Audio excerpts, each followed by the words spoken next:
Everything's a trade-off in life, the pros and cons. I started to figure out what that looked like. Then we built the B2B software company.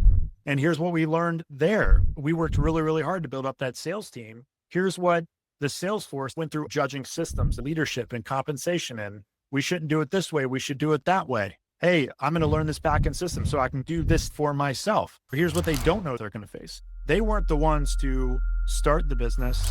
They weren't the ones to front end all the money to make the team that size. They weren't the ones who had to spend all the money on advertising. They weren't the ones who had to go through the 50 things that didn't work to find the one thing that did work when it came to marketing. They didn't have to go through the headache clients that, even though you did everything right for them, submitted a chargeback and all of a sudden there's negative $20,000 in your bank account. They didn't have to go through the risk of taking on the growth of the business. They could just sit there and judge what was happening. There's vantage points to everything. The leader has a vantage point. The salesperson has a vantage point. The sales manager has a vantage point. The operations team has a vantage point. The marketing team has a vantage point.